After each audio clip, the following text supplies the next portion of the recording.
Again, we haven't seen anything bypass App Store on Apple, but let's take Symbian Sign, which is similar in many ways. I mean, if you want to have your application running on Symbian devices, you have to submit it for testing, and it's tested. If it requires deep rights like, accessing the internet, accessing your private files, it has to be actually checked by a human being in Symbian. Simple stuff gets automated testing.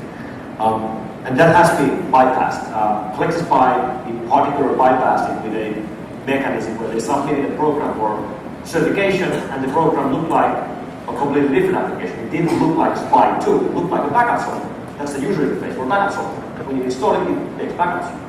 But then when you actually install it, buy the tool, and install it to somebody else's phone, again, it looks like a backup software, but there's a hidden interface which changes the software to a spying tool.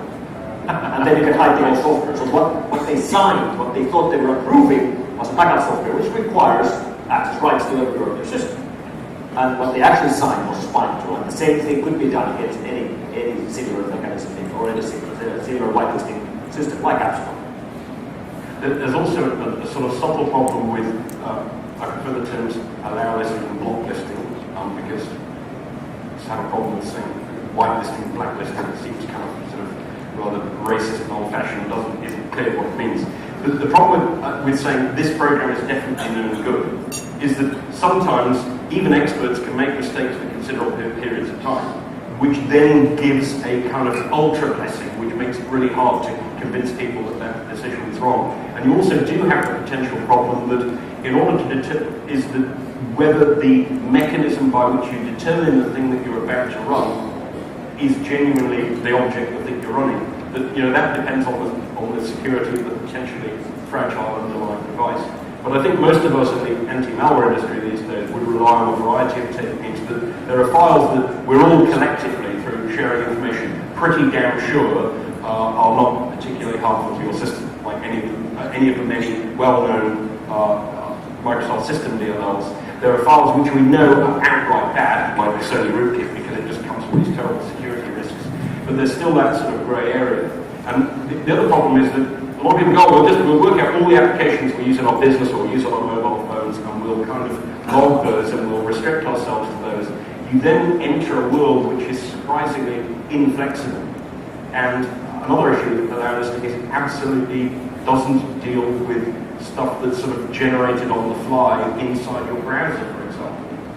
So there are always going to be holes in that. And I think in that approach, I agree with what Paul is saying. I mean, whitelisting has absolutely its space as part of the solution. However, there are solutions which claim to fix everything by just whitelisting the stuff you want to use and disallowing everything else. The problem there is, yes, you might be able to pull that off for applications, but then when you start to think about exploits, how are you going to whitelist the PDF files you want to use in your organization, or the Word doc files you want, or the JPEG files you want to use in your organization? Obviously, you can't do that because people are modifying the doc files all the time, and some of the doc files out there are malicious. So whitelisting can't work with document files, and yet there are malicious document files. So it will fall short as its solution by itself. As part of the solution, it works.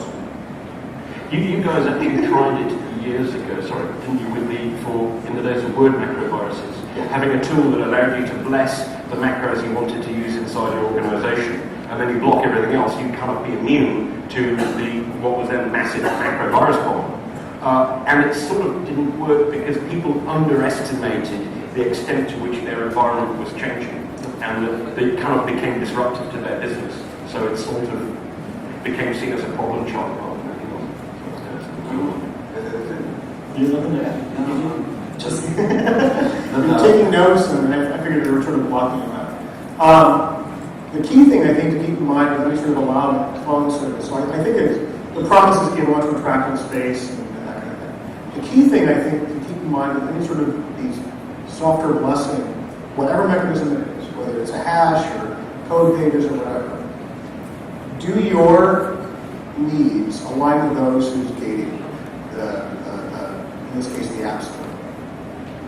And the answer is, in the case of Apple, probably not, unless you're a direct revenue stream out of Apple and you work there or something like that. I think that's going to be a problem that magnifies in this space, right? So as long as Apple is making money, they don't really care what you run until it potentially impacts you leaving the platform costing them. Now, that said, I anticipate in the next 3 to 5 years, providers doing another layer, carriers doing another layer of App Store checking to protect their own networks. So the biggest motivation for Apple is to make a bunch of money, to make a traffic platform make a bunch of money. The biggest motivation for carriers in screening out potentially unwanted applications is, of course, to keep customers and keep data. And you do that in a couple of ways. One is if you know that if you're on some carrier X, they also have lots of problems with their devices. Carrier Y is not. Let's use carrier Y because they protect their customers. But also, when they protect their networks, they have better network service. And they're going to say, oh, my call's never adopted carrier Y. And then on carrier X, they always have a crappy service. So that's, I think, where that ability is going to, they're going to want that ability for them to start getting it. And I think that that's going to be much closer in line to what customers want if it's structured as I described it, for example, it's more closely aligned to what your interests are as an endpoint, securing your device, securing information, etc. So I think that there are mechanics we can employ around this, whether it be like a file hashes, code pages, whatever, system calls, and ways you access data. There's also sorts of things you can do. It's what we're trying right now, but what we have right now is something that's disconnected between true security. I think there's a hidden part to that. If you look at Microsoft's digital code signing model with and the idea of certificate revocation lists, online lookups to see which certificates have been retired, we've got this amazing mechanism which should work really well. But I believe one of our guys in Canadian lab discovered when they're investigating what happened when the certificate is stolen for the Stuxnet malware were retired. They were merely retired, but it didn't retrospect the design of the system just to prevent anything going wrong, maybe the system won't boot properly. It doesn't retrospectively retire anything. It just retires it from that time forward. So anyone who's already infected is pre-shafted, if you will. And so, in other words, wherever I hear an hour listing, or wherever you think, and combined with an App Store blessing, I just get a little reek of the words public key infrastructure. And we've been spectacularly bad at doing that as collectively as a sort of IT industry. Chris, I think you're familiar with him. For those of you who aren't, a guy, a friend of mine, John Oberheim, has done some really cool work at analyzing what you can slip through the App Store models. Another person has done some really cool work, I forget their name. They have a proof of concept where their software behaves properly within the App Store checking process, or behaves properly, with quotes, and behaves as they intended, which is to say maliciously, on a real device. And they just do some simple environment checks and activate certain kind of code portions. It's trivially bypassable, which is why you and I were talking before the panel about some of this stuff. I was curious what you would do about what you're doing. I think that there's ways around it. So like it just depends on technology. Thank you.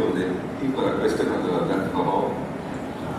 Yeah, this question is regarding usability versus security. Like given the millions of devices used by a lot of users, maybe considering the emerging market scenario where people are not so literate. Now the cloud computing is coming up, and we have a lot of private data that people already want to go online always. So what are the challenges in terms of still keeping the application secure but still keeping the usability as a key criteria to sell the products? So what are the challenges, and whether the existing architecture is sufficient to help out, or maybe we have to re-architect the whole thing in the client versus the cloud to make sure that the system is robust?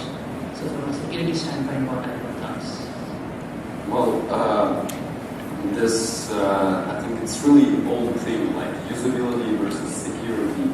So pick any 0 of 2.